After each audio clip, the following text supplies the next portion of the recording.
Hello everyone, welcome to this special interview with Mr. Yusuf Saleem, the CEO of the Process Excellence pillar of Amaze Innovations. Good afternoon, Yusuf. Good afternoon. Yusuf, thank you so much for taking your time and to giving us this opportunity to address leadership styles with us. Your leadership style has been an inspiration to me and rest of most of us. So Yusuf, can you briefly explain your journey of becoming the CEO of Process Excellence pillar in Twinery? So my journey actually started post my degree. I'm an engineer by profession. But on my father's advice, actually, I went into banking because at that time he said finance is an important skill to have and learn finance, and that will set you up in the future. So I spent 4.5 years in a development bank.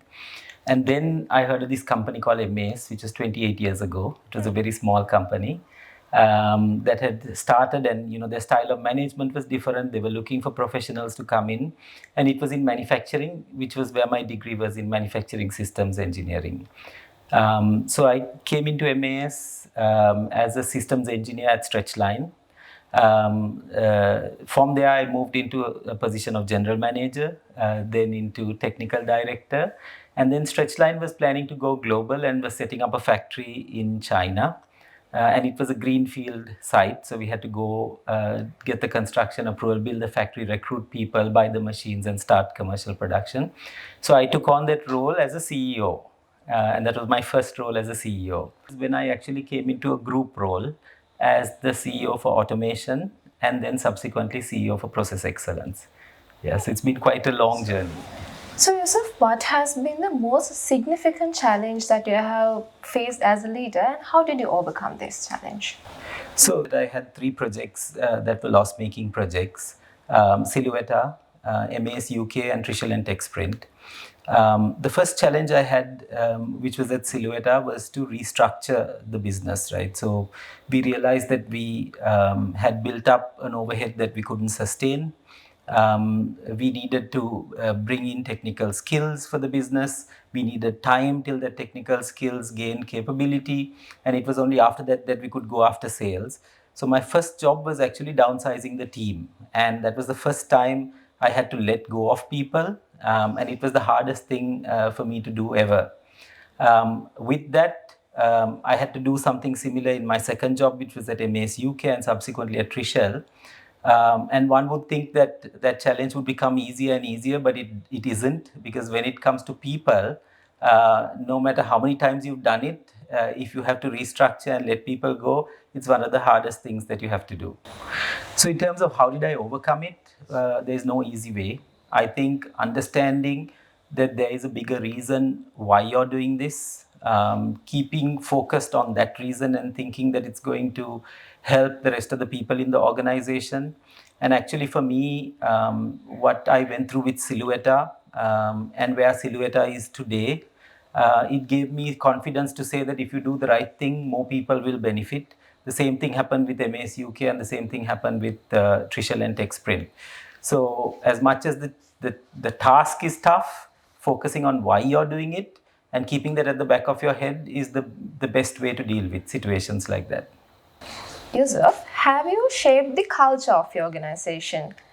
Can you share an experience that you have actually done this? So in terms of culture, actually, when I started at MAS, one of the things that attracted me was the culture, right? There were certain values that were outlined on a small card that we all had: a passion for excellence, respect for people, to become the best that we could be in whatever job that we did.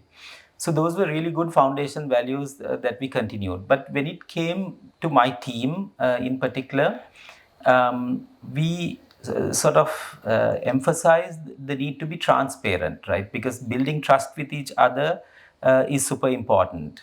And over the last few years, since the pandemic, since the economic crisis, we've seen that the fact that we have trust in each other means that we can work very openly with each other. Saying that you need to build trust and actually building trust is not easy. You need to start with yourself. You as a leader have to become transparent. You as a leader have to walk the talk in terms of what you want the team to do. And over a period, the team will judge you by your actions and then start to follow through. So it's not a fast process, it's a slow process.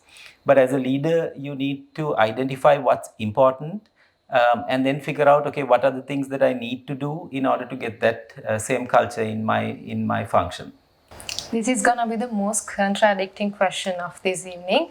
So, what are your thoughts on this leaders are made, not born statement? So yes, it is not a straightforward question. Are leaders born or are leaders made? I think it's a mix of both.